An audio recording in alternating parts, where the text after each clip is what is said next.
వ్యవస్థాపకులైన మౌనస్వామికి అంజలి ఘటిస్తున్నాను.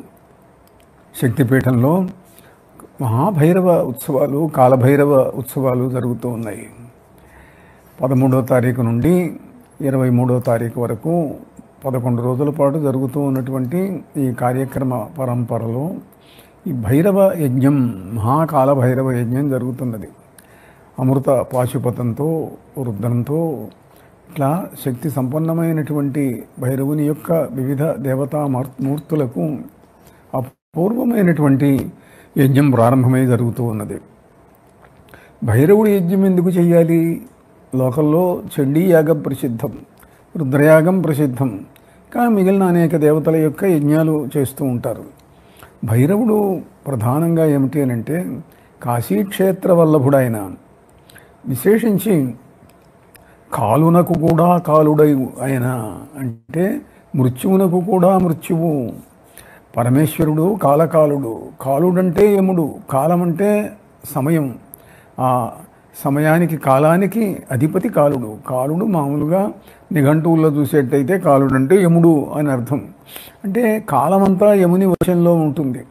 అతడు ఎవరికి ఎంత ఆయుర్దాయాన్ని బ్రహ్మ నిర్ణయిస్తాడో ఆ ఆయుర్దాయం కాంగనే తీసుకొని వెళ్తూ ఉంటాడు. నల్లనివాడు, రక్తనయనంబులవాడు, భయంకర స్వరూపోల్లసనంబువాడు, గదనూని మహామహిషముపై ప్రవర్తిల్లెడువాడు. యముడంటే సామాన్యుడు కాదు. అటువంటి యమధర్మరాజును కాదని మృత్యువును జయించాలి అని కొంతమంది ప్రయత్నం చేశారు. ఆ ప్రయత్నానికి విజయం సాధించి పెట్టినటువంటి వాడు, ఆ తపస్సులను అనుగ్రహించిన వాడు కాలకాలుడైనటువంటి మృత్యుంజయుడు, రుద్రుడు, పరమేశ్వరుడు. ఆ రుద్రుడు భైరవ రూపాన్ని ధరించాడు. అందువల్ల రుద్రభైరవుడు. భైరవుడు అంటే రుద్రుని యొక్క స్వరూపం. ఆయన కాలకాలుడైనాడు. ఆయన కూడా నమో భూతనాథం నమః ప్రేతనాథం నమః కాలకాలం నమో రుండమాలం నమః కాళికా ప్రేమలోలం కరాళం నమో భైరవం కాశికాక్షేత్రపాలం. రుండమాలాధరుడైనటువంటి వాడు భైరవుడు. కపాలమాల, మస్తకమాల ధరిస్తాడాయన. ఆయన కాలకాలుడు, భూతములకు ప్రేతములకు అధీశ్వరుడైన. కాళికా ప్రేమలోలంకరాళం, ఆయన కాళీవల్లభుడు కూడా. కాశీలో ఒటుక భైరవుడు ఉన్నాడు, అట్లనే తరుణ భైరవుడు కూడా ఉన్నాడు. కాలభైరవుడు కాళీవల్లభునిగా మనకు కపాలమోచన క్షేత్రంలో తీర్థం దగ్గర అక్కడ కాళీదేవితో సహా కాపురం చేస్తున్నట్టుగా కనిపిస్తుంది. పురియ రాలినచోన కాపురము పెట్టే దేవతా పూజ్య కాళికాదేవితోడా పురియ వాలినచోన కాపురము పెట్టే అన్నాడు శ్రీనాథ మహాకవి. అంటే కాళీదేవితో అక్కడ ఆయన కాపురం పెట్టేట. అలా కాళీవల్లభుడైన కాలభైరవుణ్ణి పూజించటం కాశీక్షేత్ర రక్షకుడిగా ఉన్నది. అయితే ఏమిటనంటే ఒటుక భైరవ పూజ కూడా బాగా ఉన్నది కాశీక్షేత్రంలో. ఒటుక భైరవుడు అంటే బ్రహ్మచారి, ఒటువంటి బ్రహ్మచారి, బ్రహ్మచారి అయిన బాలభైరవుడు. కొంతమంది బాలభైరవుణ్ణి కూడా పూజిస్తారు. అంటే బాలుడుగా ఉన్నటువంటి భైరవుణ్ణి పూజించటం. బాలరాముడు, బాలకృష్ణుడు లాగా కొన్ని చోట్ల బాలశివుణ్ణి పూజించటం కూడా ఉంది. బాలభైరవుణ్ణి పూజించటం ఆంధ్రదేశంలో అయితే ప్రత్యేకంగా మోహన శైలంలో ఉన్నది. అలా భైరవ ఉపాసకుడైనటువంటి వల్లభరాయలు ఈ ఒటుక భైరవుడు, బాలభైరవుణ్ణి గురించి చక్కగా చెప్పాడు. చంద్రఖండములతో సరివచ్చు నన్నవచ్చు, విమల దముష్ట్రా ప్రరోహములవాని, పబడంపు కొనలతో ప్రతివచ్చు నన్నవచ్చు, కుటిల కోమల జటాచ్చటలవాని, ఇంద్రనీలములతో జనవచ్చు ననవచ్చు, కమనీయతర దేహకాంతివాని, ఉడురాజు రుచులతో వరవచ్చు ననవచ్చు, చెంచెన్మదాట్టహాసములవాని, సిగువాలి నమలవాని, చిరుతవాని, ఎల్లకాలంబు ములికినాడేలువాని, ఉర్వి మోపూర అవతారమైన వాని, భైరవుని చూడవచ్చిరి భక్తవరులు. అలా బాలభైరవుడు అక్కడ ఉన్నాడు. ఆ మోహన శైలంలో అటువంటి బాలభైరవుణ్ణి పూజిస్తారు కాశీలో. అట్లనే సరే ఆయనే వటుక భైరవుడు. వటుక భైరవుడు అని అంటే వటుక భైరవుడికి ప్రత్యేకంగా ఆపదుద్ధరణ విశేషణాలతోటి వటుక భైరవ మంత్రం ఉన్నది. ఇక కాళీకాల భైరవుల మంత్రం అది కూడా చాలా ప్రసిద్ధమైనటువంటిది. కాలభైరవ మంత్రం కాళీదేవితో కలిపిన మంత్రం కూడా మంత్రశాస్త్రంలో చాలా ప్రత్యేకమైనటువంటిది. భాద్రపద పూర్ణిమ నాడు కపాలమోచన తీర్థంలో అక్కడ కాళీకాల భైరవుల యొక్క కళ్యాణం చేస్తారు. కొన్ని లక్షల మంది జనం ఆ దర్శనానికి, కళ్యాణ దర్శనానికి వస్తూ ఉంటారు. ఇలా కాలభైరవునకు సంబంధించినటువంటి వివిధములైనటువంటి పూజా కార్యక్రమాలు, ఆయన కాశీ రక్షకుడు. ఆయన కాశీని నిరంతరం రక్షించడానికి పరమేశ్వరుడు నియమించాడు. ఆయన దేవరాజ శవ్యమాన పావనాంఘ్రి పంకజం వ్యాళయజ్ఞ సూత్ర బిందు శేఖరం కృపాకరం నారదాది యోగి వృద్ధవయోపవందితం దిగంబరం కాశికాపురాధినాథ కాలభైరవం భజే అన్నారు జగద్గురువులు శంకరాచార్యులు వారు. కాశీపుర రక్షకుడు ఆయన. అలా వందే కాళీ మనోనాథం కాశికాక్షేత్ర రక్షకం కపాలమోచనే తీర్థే వసంతం కాలభైరవం. కాళీవల్లభుడైన కాలభైరవుణ్ణి అందరూ ఋషులు, తపస్సులు, కవులు, పండితులు ఆయన్ను స్తోత్రం చేస్తూ ఉంటారు. ఇక ఈ కాలభైరవ యజ్ఞం చేయటం అనేది ఏమిటంటే, దేవతలందరూ మహాదేవతలు అగ్ని పనులు చేస్తారు. వాళ్ళు ఏ పనైనా చేస్తారు. అయితే కొందరికి కొన్ని ప్రత్యేకంగా, ఉదాహరణకు మార్తాండ భైరవుడు ఆరోగ్యాన్ని ఇస్తాడు అని చెప్పి లలిత మంత్రోపాసకులైన భాస్కర్ రాయల వారు ప్రత్యేకంగా తెలియజేశారు. ఇలా హిమాలయాలలో వజ్రభైరవుడి యొక్క ఆలయాలు ఉన్నాయి. ఇలా వివిధ ప్రదేశాలలో ఉండేటువంటి భైరవ స్వరూపాలు ఎన్నో రకాలుగా ఉన్నాయి. లోకంలో ఒకటి ఉన్నది, అతడి జీవితం దేని వల్ల నడుస్తున్నది, ఎవరు నడుపుతున్నారు అని అంటే మామూలుగా అయితే భగవంతుడు నడుపుతున్నాడు అని అంటాం. కానీ శాస్త్రం, జ్యోతిష్ శాస్త్రం అయితే నవగ్రహములు మనం పూర్వజన్మలో చేసినటువంటి పాపపుణ్యములనన్నింటినీ కూడాను అనుభవింపజేస్తూ ఉంటారు నవగ్రహాలు.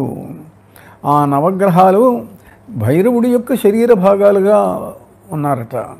అంటే భైరవుడిని కనుక పూజించేటట్లయితే నవగ్రహములను పూజించిన ఫలితం వస్తుంది. నవగ్రహ మంత్రములు జపం చేస్తే వచ్చే ఫలితం భైరవ మంత్రం చేస్తే వస్తుంది. కనుక భైరవోపాసన అనేటువంటిది అత్యంత ప్రధానంగా మంత్రశాస్త్రం చెప్తుంది. కాశీలో అందుకే భైరవ మంత్రానికి, భైరవ సాధనకు ఎంతో ప్రాధాన్యం ఉన్నది. ఇక లోకంలో ఒకటి ఉన్నది, ఏ పూజ చేసినా ఎలా చేస్తారు, ఏ దేవుణ్ణి పూజ చేసినా ముందు గణపతికి పూజ చేస్తారు. గణపతికి పూజ అంటే యం నత్వా వాగీషాద్యా సుమనసః సర్వార్థానాముపక్రమే యం నత్వా కృతకృత్యాస్యుః తం నమామి గజాననం. దేవతలు కూడా సరే విఘ్నేశాయ నమో నమో భగవతే వేదండతుండాయ నిర్విఘ్నక్షేమ కృతే నమోస్తు భవతే విశ్వప్రభో అని విఘ్నేశ్వరుడికి పూజ చేస్తారు. అయితే గజముఖ భైరవుడు కూడా ఉన్నాడు. అంటే భైరవుడు తాను సహజంగా ఉండేటువంటి రూపం ఆయనకు ఉన్నది. అది ఇంతకుముందు వర్ణించడం జరిగింది. చంద్రఖండములతో సరివచ్చులనవచ్చు విమల్ల దంష్ట్రా ప్రరోహములవాని. తెల్లటి దంష్ట్రలు, కోరలు ఉంటాయిట ఆయనకు. ఆ తెల్ల కోరలు వజ్రపు తొనకల్లాగా ఉన్నవి అని అంటాడు. చంద్రఖండాలు, వజ్రపు తొనకలు. మనకు చంద్రలపాడు అని ఉన్నది ఆంధ్రదేశంలో. అక్కడ చంద్రలపాడు ఎందుకు పేరు వచ్చిందంటే అక్కడ చంద్రములు దొరుకుతాయి కాబట్టి. చంద్రం అంటే వజ్రం, వజ్రాలు దొరుకుతాయిట అక్కడ. అలా కుటిల్ల పవడంపు కొనలతో ప్రతి వచ్చునవచ్చు కుటిల్ల కోమల జట అచ్చటల్లవాని. ఎర్రటి జుట్టుట, శరీరమేమో నల్లగా ఉంటుంది, జుట్టేమో ఎర్రగా ఉంటుంది. భైరవుడు సాక్షాత్తు వ్యాస మహర్షి కూడా అట్టనే ఉంటాడు. ఆయన కూడా భైరవుడు అనొచ్చు, ముని భైరవుడు అని చెప్పి. అలా ప్రాంశుపయోదనీలతనుభాషితు ఉజ్వలదండధారు పింగాంశుజటాఛటాభరణు ఆగమపుంజపదార్థతత్వనిస్సంశయకారు కృష్ణమృగచర్మకృతాంబరకృత్యు భారతీవంశ వివర్ధనున్ త్రిదశవందితు సాత్యవతేయుగొల్చెదన్ అంటాడు పోతన్న గారు. ఆయన 100 సంవత్సరాలకు పైగా కఠోరమైనటువంటి తపస్సు, ఎండకు నిల్చొని వానకు తడుస్తూ ఆ నడి ఎండలో నిల్చొని చేస్తే జుట్టంతా ఎర్రబడిపోయింది. సహజంగానే నల్లటివాడు, ఆ ఎండకి ఇంకా నల్లబడ్డాడు. అలా ఎర్రటి జుట్టు నల్లటి శరీరంతో ఉండే వ్యాసుడు మునీనామప్యహం వ్యాసః, మునులలో నేను వ్యాసుణ్ణి అన్నాడు కృష్ణుడు. అలానే భైరవుడు కూడా ఎర్రటి జుట్టు నల్లటి శరీరం. అటువంటి ఆ భైరవ స్వామి ఆయన అన్ని రూపాలు ధరిస్తూ ఉంటాడు. అందువల్ల ఉదాహరణకు గణపతి ఉన్నాడు, భైరవ గణపతి. గణపతి వివిధ భూమికలలో ఉన్నట్టుగా మనకు శాస్త్రం చెప్తుంది. అంటే ఎట్లా అనంటే, దేవలోకంలో గణపతి ఉన్నాడు, మరుల్లోకంలో మరుద్గణపతి ఉన్నాడు. అలానే వివిధములైనటువంటి గణపతి రూపాలు, యక్షగణపతి ఉన్నాడు. ఈ విధంగా ఉండేటువంటి గణపతి సిద్ధ గణపతి రూపం చాలా ప్రసిద్ధమైనటువంటిది. ఆయన సిద్ధ మండలానికి అధిపతి అయినప్పుడు సుమారు 4 దశాబ్దాల కింద వినాయకుడి విగ్రహాలన్నీ కూడా పాలు తాగినటువంటి సంఘటన మనం గుర్తు చేసుకోవచ్చు. అటువంటి గణపతి ముఖం గజముఖంతో భైరవుడు ఉన్నాడు. అందువల్ల భైరవుణ్ణి గజముఖుడిగా పూజించవచ్చు. ఆయన ఏం చేస్తాడు, గణపతి ఏం చేస్తాడో అది చేస్తాడు, తానేం చేస్తాడో అది చేస్తాడు. అంటే భైరవ గణపతుల యొక్క 2 శక్తులు, 2 గుణములు అన్నీ కూడాను ఈ భైరవ గణపతిని పూజిస్తే వస్తాయి. అందుకని ఈ ఉత్సవాలలో మొట్టమొదట భైరవ గణపతితో పూజిస్తే బాగుంటుంది, ప్రారంభిస్తే బాగుంటుంది అని అనుకొని ఈ భైరవ గణపతి కార్యక్రమాన్ని, యజ్ఞాన్ని, పూజను ప్రారంభించడం మొట్టమొదటి రోజు జరిగింది. గణపతి సరే, ఆయన లోకానికే యువరాజు. సర్వభువనానాం నౌమి యువరాజం మూలమధిపీఠమధిరూఢం మూలమతి శక్తిం. ఆయన మూలాధార పీఠంలో ఉంటాడు. పీఠమధిరూఢం మూల సరసీజం సర్వభువనానాం నౌమి యువరాజం అంటారు. గణపతి అంశ సంభూతుడుగా చెప్పబడినటువంటి మహాతపస్వి గణపతి ముని. అలా తం గణపతిం యో విస్మరతి లోకే సంతతం అభాగ్యో మజ్జతి సశోకే. ఎవరు గణపతిని విస్మరిస్తాడో అతడికి ఏ కార్యక్రమము కూడా సిద్ధించదు. అందుకని అందరూ కూడా గణపతిని పూజిస్తాలి. అందువల్ల ఈ ఉత్సవాలలో భైరవ గణపతి పూజతోటి కార్యక్రమాలు ప్రారంభించడం జరిగింది. కనుక భైరవ గణపతితో పూజించడం కనుక నిర్విఘ్నంగా సర్వకార్యములు కూడాను జరుగుతవి అనేటువంటిది నిశ్చయమైనటువంటి అంశం. ఇంకా భైరవ గణపతితో పాటుగా భైరవుడి యొక్క వివిధ రూపాలు ఉన్నాయి. లోకంలో చాలామందికి అధికారం కావాలి, రాజ్యం కావాలి, పూజ్యత కావాలి, శక్తి కావాలి, పదవులు కావాలి, ఇన్ని కావాలి. ఇవి కూడా ఇస్తాడు భైరవుడు. రాజభైరవుడు ఇస్తాడు. ఆయన మహారాజు, రాజానాం రాజా, రాజులకు రాజు ఆయన. అందువల్ల సర్వభూపాలక సర్వలోక చక్రవర్తి, దేవతా చక్రవర్తి ఆయన. దేవరాజు పూజిస్తాడు అని చెప్పి సాక్షాత్తు శంకరాచార్యులు వారు చెప్తారు. దేవతలే పూజించేటువంటి దేవరాజ పూజితాంఘ్రి పంకజుడు ఆయన. కనుక రాజభైరవుణ్ణి పూజించడం.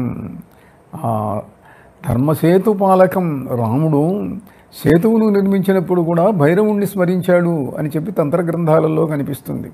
కృష్ణుని గురించి కూడా కొన్ని చోట్ల కృష్ణ భైరవ మంత్రం కూడా ఉన్నది మంత్రశాస్త్రాలలో.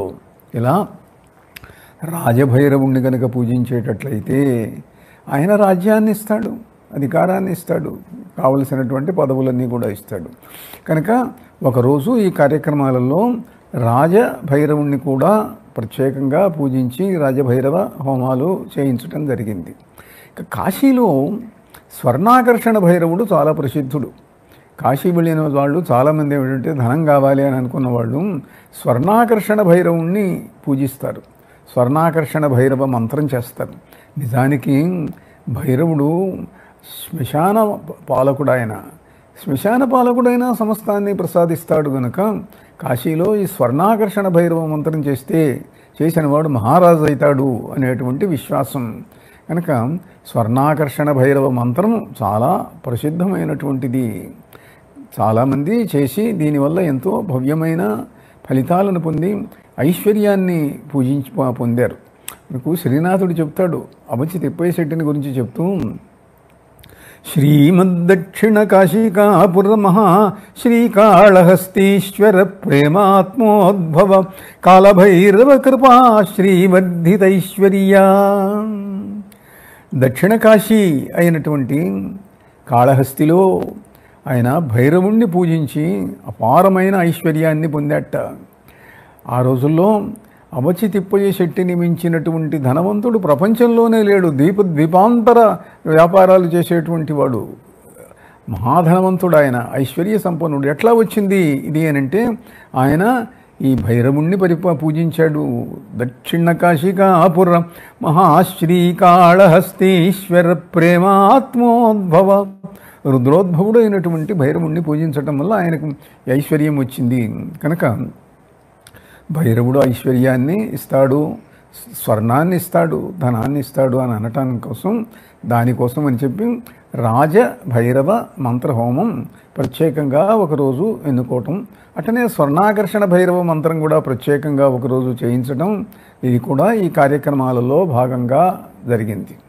ఇంకా భైరవుడు అన్నీ ఇస్తాడు అని అన్నాం మనం. మామూలుగా మానవులు ఏవేవి కావాలనుకుంటారు, వేటితో బాధపడుతూ ఉంటారు. కావాలనుకునే కోరికలు ఎన్నో ఉంటాయి, అటనే బాధలు పడుతుంటారు. బాధలు దేనివల్ల?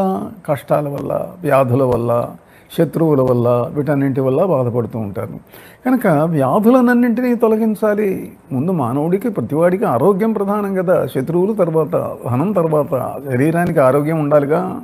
కనుక ఆరోగ్యం కావాలి అని అంటే ఏం చేయాలా అని అంటే నాగభైరవుణ్ణి పూజించాలి. ఐరావత రాజాన సర్పాస్సమితి శోభరాః క్షరంతైవ జీవూతాః సవిద్యుత్పవరేరితాః సురూపా బహురూపాశ్చ తథా కల్మాషకుండలాః ఆదిత్యవర్ణాకపృష్ఠే రేజురైరావతోద్భవాః బహూని నాగభేష్వాని గంగాయాస్తీర ఉత్తరే. గంగకు ఉత్తర తీరంలో నాగుల యొక్క నివాసాలు ఉన్నాయట. ఆ గంగ దగ్గరేగా, అక్కడేగా ఉండేది భైరవుడు కూడా. అలా నాగభైరవుడు ఉన్నాడు అంటే భైరవ మంత్రములలో నాగమంత్రం. భైరవుడు సహజంగా నాగభూషణుడు. ఆయన పరమేశ్వరుడు శివుడు నాగభూషణుడు కదా, శివుడే కదా భైరవుడు అంటే. కనుక భైరవుడు నాగభూషణుడు. ఆ నాగ మంత్రం, భైరవ మంత్రం కలిపి నాగ భైరవ మంత్రంగా దాన్ని గనక సాధన చేసేటట్లయితే నాగాలంకృతుడైన భైరవుడు, నాగశీర్షుడైన భైరవుడు దర్శనమిచ్చి అనుగ్రహిస్తూ ఉంటాడు. కనుక నాగభైరవ మంత్రం వ్యాధులు పోగొట్టుకోదలుచుకున్న వాళ్ళు, ముఖ్యంగా చర్మ వ్యాధులు మొదలైనటువంటివన్నీ కూడా, పాము కరిస్తే ఏ బాధలు వస్తాయో, జ్వరములు, రోగములు, చర్మ వ్యాధులు వస్తాయో అవన్నీ కూడాను నాగభైరవ మంత్ర సాధన వల్ల పోగొట్టుకోవచ్చును. విశేషించి సంతానం కావాలనుకున్నటువంటి వాళ్ళు అందరూ నాగభైరవ మంత్రం ఉపాసించేటట్లయితే తప్పకుండా సంతానం కలుగుతుంది. అలానే వివాహం కానటువంటి వాళ్ళు వివాహం కోసం నాగభైరవ మంత్రం చేస్తారు. ఇలా శరీర సంబంధమైనటువంటి అన్ని వ్యాధులు, బాధలు పోవటానికి, సర్వబాధలు, సర్వశాపహరం దేవం ఆయురారోగ్యవర్ధకం, ఆయన సర్వశాపములను కూడా పోగొడతాడు. ఎవరు ఏ శాపాలు ఇచ్చినా, ఋషులు తపస్సు చేసిన వాళ్ళు ఇచ్చిన శాపాలను కానీ, ఏ శాపాలను కానీ అన్నింటినీ కూడా పోగొడతాడు ఆయన. నాగశాపాన్ని సహజంగానే పోగొడతాడు తొందరగా నాగభైరవుడు. అంటే మామూలుగా పాములు పగబడతవి అని తెలుసు అందరికీ కూడాను. అవి ఎవరైనా పాముకు అపకారం చేసేటైతే అది పగబడుతుంది, ఆ పగ శాపం అవుతుంది. అలా ఆ సర్పశాప నివారకమైనటువంటి మహాశక్తిని నాగభైరవుడు ప్రసాదిస్తాడు. కనుక దానికోసం అని చెప్పి ప్రత్యేకంగా ఒకరోజు నాగభైరవ మంత్ర హోమం ఏర్పాటు చేయడం జరిగింది. కనుక నాగభైరవ మంత్రంతో పాటుగా ఇతరములైనటువంటి మంత్రాలు కూడా. ఎలా అనంటే హనుమద్భైరవుడు ఉన్నాడు. హనుమద్భైరవుడు ఏమిటండి చిత్రంగా ఉందే అని అనుకోవచ్చు. ఈ చిత్రం మనం ఊహించవలసింది, ఊహించేది కాదు. కాశీ దగ్గర హనుమద్భైరవుడి యొక్క ఆలయం ఉన్నది, హరిహరపూర్ అని చెప్పి. ప్రత్యేకంగా ఇక్కడ భైరవ హనుమాన్ అని ఉన్నాడు. ఆ భైరవ హనుమంతుడు ఖడ్గాన్ని ధరిస్తాడు. మనకు ఆంధ్రదేశంలో కూడా విజయవాడ దగ్గర ఖడ్గాంజనేయ దేవాలయం ఒకటి ఉన్నది. మామూలుగా ఆంజనేయ స్వామి అంటే గదను ధరిస్తాడు, కానీ ఖడ్గాన్ని ధరించేటువంటి ఆలయాలు కూడా అక్కడక్కడ ఉన్నాయి. కాశీ దగ్గరది మాత్రం ప్రత్యేకంగా ఖడ్గాన్ని ధరించేటువంటి భైరవ హనుమాన్ ఆలయం ఉన్నది. కనుక భైరవ హనుమంతుడు ఏం చేస్తాడు? హనుమంతుడే చేస్తాడు, భైరవుడు అదే చేస్తాడు. మనోజవం మారుతతుల్యవేగం జితేంద్రియం బుద్ధిమతాం వరిష్టం వాతాత్మజం వానరయూధముఖ్యం శ్రీరామదూతం శిరసా నమామి. ఆ శ్రీరామదూత అయినటువంటి హనుమంతుడు ఆయన ఎటువంటి కష్టాన్నైనా తొలగిస్తాడు, మనోజవాన్ని ప్రసరిస్తాడు, అందిస్తాడు. ఆయన ఎవరైనా మానసికమైనటువంటి వేగంతో, వాయువేగంతో ఎక్కడికన్నా వెళ్ళాలి అని అంటే ఆకాశగమన శక్తిని ఇస్తాడు. జితేంద్రియుడు అయిన మనకు కూడా ఇంద్రియ విజయాన్ని ప్రసాదిస్తాడు. బ్రహ్మచర్యం నిలబెట్టుకోవాలి అనుకున్నటువంటి వాళ్ళు, వజ్రాంగ బలం కావాలి అని అనుకున్నటువంటి వాళ్ళు ఈ భైరవుణ్ణి కనుక, హనుమద్భైరవుణ్ణి చేసేటట్లయితే, మంత్రాన్ని కనుక చేసేటట్లయితే, హనుమంతుడు భైరవ రూపంలో, భైరవుడు హనుమంతుడి రూపంలో ఆయన భక్తులను అనుగ్రహిస్తూ ఉంటాడు. అందువల్ల ప్రత్యేకంగా ఈ హనుమద్భైరవ హోమం ప్రత్యేకంగా ఒకరోజు ఏర్పాటు చేయటం జరిగింది. ఆ విధంగా హనుమంతుడి యొక్క అనుగ్రహాన్ని కూడా పొందటానికి వీలుగా ఇక్కడ శక్తిపీఠంలో ప్రత్యేకంగా హనుమంతుడు వేంచేస్తున్నాడు క్షేత్రరక్షకుడుగా. ఆ క్షేత్రరక్షకుడైనటువంటి హనుమంతుడు భైరవ రూపంలో అనుగ్రహించి మంత్ర శక్తిని ప్రసాదిస్తాడు ఆ హోమంలో పాల్గొన్నటువంటి వాళ్ళందరికీ కూడాను. అలానే వజ్రభైరవ హోమం కూడా ఒకరోజు ఏర్పాటు చేయటం జరిగింది. వజ్రభైరవుడు అని అంటే సహజంగానే ఇంతకుముందు అన్నట్టుగా హిమాలయాలలో వజ్రభైరవ ఆలయాలు ఉన్నాయి. వజ్రభైరవ ఆలయాన్ని దర్శించినటువంటి పాశ్చాత్యులు కొంతమంది ప్రత్యేకంగా ఆ గుడిని గురించి వ్యాసాలు కూడా రాశారు. వజ్రభైరవ గుహలు ఉన్నాయి, వజ్రభైరవుని ఆరాధించినటువంటి గుహలు, ఆ వజ్రభైరవ రూపం ఉన్నటువంటి ప్రదేశాలు. వజ్రభైరవుడు అంటే ఏమి? వజ్రం అంటే యొక్క ఆయుధం, అది వజ్రం జంభభిద, ఇంద్రుడి యొక్క ఆయుధం. ఇంద్రుడి యొక్క ఆయుధానికి శక్తి ఏమిటి? వజ్రము అని అంటే అది ఇంకా మొక్కమోనటువంటిది. ఎవరికైనా వజ్ర శరీరం ఉన్నది అని అంటారు.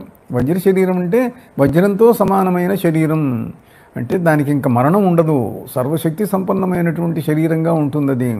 కనుక వజ్ర భైరవ మంత్రం ఉన్నది. వజ్ర భైరవ శక్తి కనుక ఉండేటట్లయితే అంటే ఇంద్రుడితో సమానమైనటువంటి శక్తి వస్తుంది, లోకాలను పరిపాలించే శక్తి వస్తుంది, శత్రువులను శిక్షించేటువంటి శక్తి వస్తుంది. ఇంద్రుడు వజ్రంతో సర్వశత్రువులను, రాక్షసులను సంహరించాడు. శత్రువులను సంహరించదలుచుకున్నటువంటి వాళ్ళు, అధర్మాన్ని సంహరించదలుచుకున్నటువంటి వాళ్ళు, దుష్టగ్రహ బాధలను పోగొట్టుకోదలుచుకున్నటువంటి వాళ్ళు, వీళ్ళందరూ కూడాను వజ్రభైరవ మంత్రం చేసి వజ్రభైరవ మంత్ర హోమంలో కనుక పాల్గొనేటట్లయితే వాళ్లకు ఆ వజ్ర శక్తి వస్తుంది. వజ్రాంగ తరుడైనటువంటి హనుమంతుడి యొక్క అనుగ్రహం కూడా వస్తుంది. వజ్రం యొక్క శక్తి అటువంటిది కాబట్టి కనుక ఆ వజ్ర శరీరం ప్రతివాడు కోరుకుంటాడు. లేదు నా శరీరం దృఢంగా ఉండాలి, బలంగా ఉండాలి, వజ్రంలాగా ఉండాలి అని అనుకుంటారు. అది ఈ దేవత వజ్రభైరవుడు ప్రసాదిస్తాడు.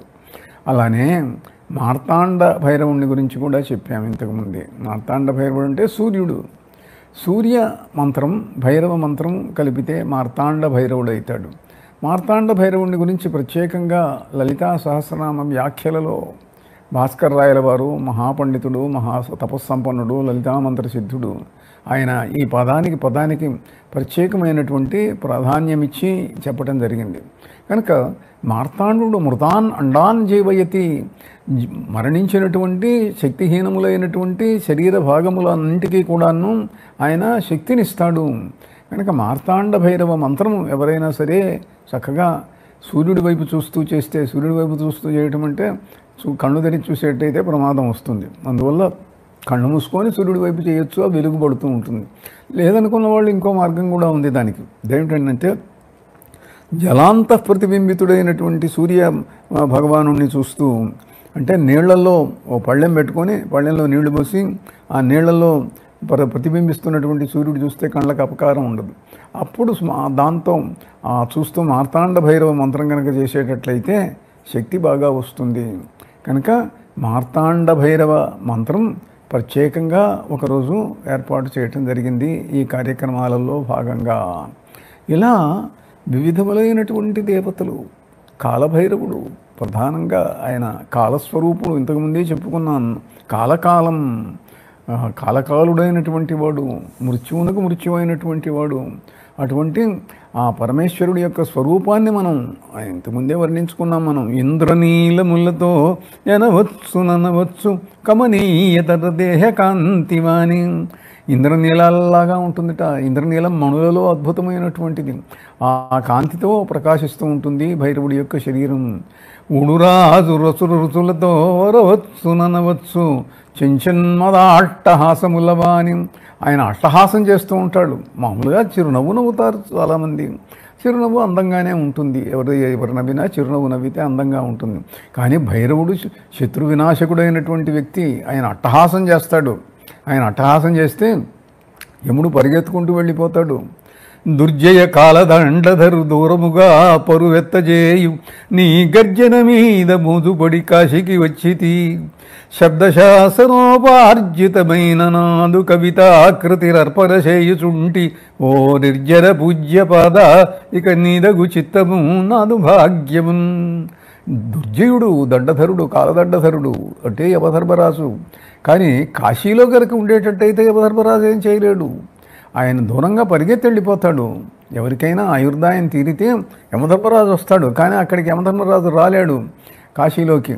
అక్కడ జరిగేది ఏమిటి అని అంటే భైరవుడే ఆయన ఈ జీవుణ్ణి తీసుకొని వెళ్ళి పరమేశ్వరుడికి అప్పగిస్తాడు. ఆయన విశ్వనాథుడికి అప్పగిస్తాడు, శివుడికి అప్పగిస్తాడు. వాడు కైలాసానికి సరాసరి వెళ్ళిపోవడం జరుగుతుంది. ఇలా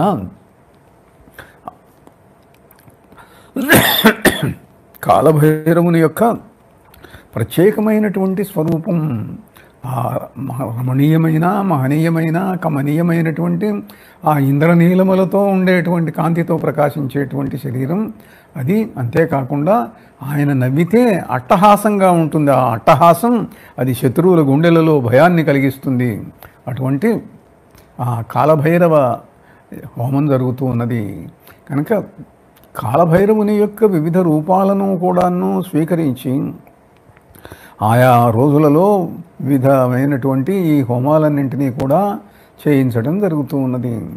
ఇలా భైరవుడు సర్వాంతర్యామి, భైరవుడు సర్వదేవతాస్వరూపుడు.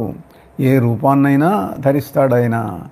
అలాగా ఈ కాలభైరవుని యొక్క యజ్ఞం ప్రత్యేకంగా రూపొందించి ఈ కార్యక్రమాన్ని రూపొందించడం ఏమిటి అనంటే, భారతదేశంలో ఇవాళ, భారతదేశం ఏమిటి ప్రపంచం అంతటా కూడా వ్యాధి, కరోనా వ్యాధి, ఈ కోవిడ్ పీడిస్తూ ఉన్నది. ఇంకా రకరకాలుగా వ్యాధులన్నీ కూడా పెరుగుతూ ఉన్నాయి. వాటి రూపాంతరాలు ఎన్ని రకాలుగానే వస్తున్నాయి.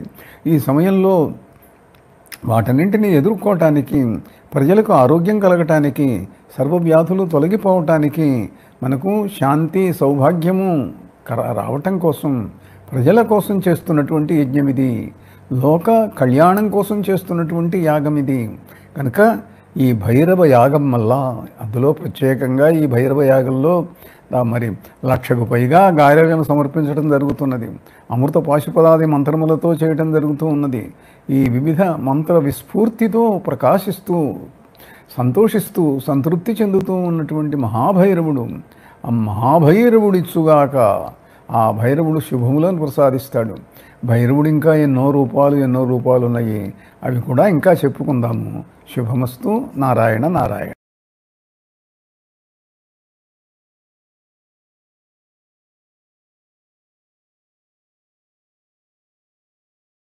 కాలభైరవష్టానికి ఫలశ్రుతి చెప్తూ, కాలభైరమాష్టకం పఠంతి ఏ మనోహరం జ్ఞానముక్తి సాధనం విచిత్రపుణ్యవర్ధనం శోకమోహ దైన్యలోభకోపతాపనాశనం తే ప్రయాంతి కాలభైరవంగ్రి సన్నిధిం ధ్రువం అంటారు. ఎవరు కాలభైరవాష్టకాన్ని చదువుకుని ప్రతిరోజు కాలభైరవుడికి నమస్కరిస్తాడో వాడికి భక్తి, చిత్తశుద్ధి, వైరాగ్యము, జ్ఞానము, చిట్ట చివర మోక్షము ఆయన అనుగ్రహిస్తాడు. ప్రత్యేకించి మార్గశీర్ష మాసం, చతుర్దశి, అష్టమి, మంగళవారం, ఆదివారం ఇటువంటివి కాలభైరవుడి గురించి వినడానికి అత్యుత్తమమైనటువంటి రోజులు.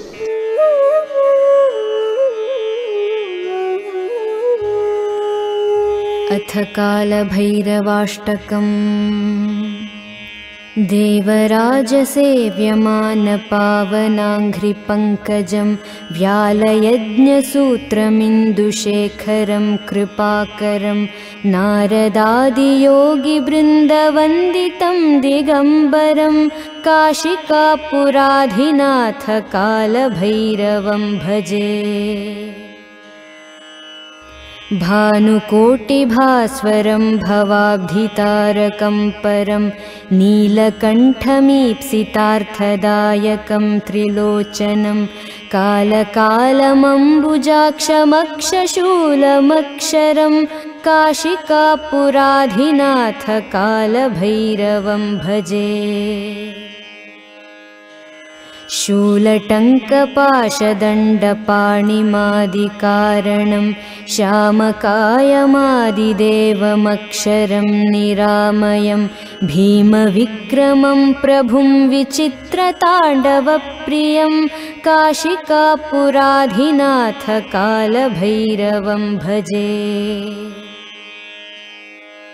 भुक्तिमुक्तिदायकं प्रशस्तचारुविग्रहं भक्तवत्सलं स्थिरं समस्तलोकविग्रहं निक्वणन्मनोज्ञहेमकिङ्किणीलसत्कटिं काशिकापुराधिनाथ कालभैरवं भजे।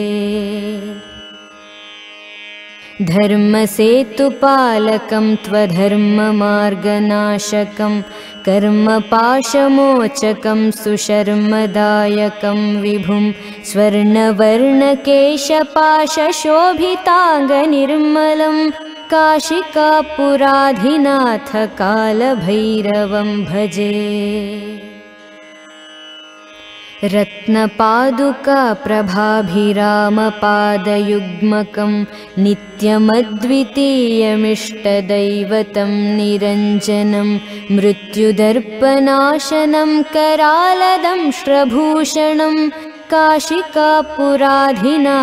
कालभैरवं भजे। अट्टहासभिन्नपद्मजाण्डकोशसन्ततिं दृष्टिपातनष्टपापजालमुग्रशासनम् अष्टसिद्धिदायकं कपालमालिकाधरं काशिकापुराधिनाथ कालभैरवं भजे। भूतसङ्घनायकं विशालकीर्तिदायकं काशीवासिलोकपुण्यपापशोधकं विभुं नीतिमार्गकोविदं पुरातनं जगत्पतिं काशिकापुराधिनाथ कालभैरवं भजे। कालभैरवाष्टकं पठन्ति ये मनोहरं ज्ञानमुक्तिसाधकं विचित्रपुण्यवर्धनं शोकमोहलोभदैन्यकोपतापनाशनं ते प्रयान्ति कालभैरवाङ्घ्रिसन्निधिं ध्रुवं ते प्रयान्ति कालभैरवाङ्घ्रिसन्निधिं ध्रुवम्। देवराजसेव्यमानपावनाङ्घ्रिपङ्कजं व्यालयज्ञसूत्रमिन्दुशेखरं कृपाकरं नारदादियोगिवृन्दवन्दितं दिगम्बरं काशिकापुराधिनाथ कालभैरवं भजे। भानुकोटिभास्वरं भवाब्धितारकं परं नीलकण्ठमीप्सितार्थदायकं त्रिलोचनं कालकालमम्बुजाक्षमक्षशूलमक्षरं काशिकापुराधिनाथ कालभैरवं भजे। शूलटङ्कपाशदण्डपाणिमादिकारणं श्यामकायमादिदेवमक्षरं निरामयं भीमविक्रमं प्रभुं विचित्रताण्डवप्रियं काशिकापुराधिनाथ कालभैरवं भजे। भुक्तिमुक्तिदायकं प्रशस्तचारुविग्रहं भक्तवत्सलं स्थिरं समस्तलोकविग्रहं निक्वणन्मनोज्ञहेमकिङ्किणीलसत्कटिं काशिकापुराधिनाथ कालभैरवं भजे। धर्मसेतुपालकं त्वधर्ममार्गनाशकं कर्मपाशमोचकं सुशर्मदायकं विभुं स्वर्णवर्णकेशपाशशोभिताङ्गनिर्मलं काशिकापुराधिनाथ कालभैरवं भजे। रत्नपादुकाप्रभाभिरामपादयुग्मकं नित्यमद्वितीयमिष्टदैवतं निरञ्जनं मृत्युदर्पनाशनं करालदंष्ट्रभूषणं काशिकापुराधिनाथ कालभैरवं भजे। अट्टहासभिन्नपद्मजाण्डकोशसन्ततिं दृष्टिपातनष्टपापजालमुग्रशासनम् अष्टसिद्धिदायकं कपालमालिकाधरं काशिकापुराधिनाथ कालभैरवं भजे। भूतसङ्घनायकं विशालकीर्तिदायकं काशीवासिलोकपुण्यपापशोधकं विभुं नीतिमार्गकोविदं पुरातनं जगत्पतिं काशिकापुराधिनाथ कालभैरवं भजे। कालभैरवाष्टकं पठन्ति ये मनोहरं ज्ञानमुक्तिसाधकं विचित्रपुण्यवर्धनं शोकमोहलोभदैन्यकोपतापनाशनं ते प्रयान्ति कालभैरवाङ्घ्रिसन्निधिं ध्रुवं ते प्रयान्ति कालभैरवाङ्घ्रिसन्निधिं ध्रुवम्। కాలభైరవాష్టకానికి ఫలశ్రుతి చెప్తూ కాలభైరవాష్టకం పఠంతి ఏ మనోహరం జ్ఞానముక్తి సాధనం విచిత్ర పుణ్యవర్ధనం శోకమోహ దైన్యలోభకోపతాపనాశనం తే ప్రయాంతి కాలభైరవంగ్రి సన్నిధిం ధ్రువం అంటారు. ఎవరు కాలభైరవాష్టకాన్ని చదువుకుని ప్రతిరోజు కాలభైరవుడికి నమస్కరిస్తాడో వాడికి భక్తి, చిత్తశుద్ధి, వైరాగ్యము, జ్ఞానము, చిట్ట చివర మోక్షము ఆయన అనుగ్రహిస్తాడు. ప్రత్యేకించి మార్గశీర్ష మాసం, చతుర్దశి, అష్టమి, మంగళవారం, ఆదివారం ఇటువంటివి కాలభైరవుడి గురించి వినడానికి అత్యుత్తమమైనటువంటి రోజులు.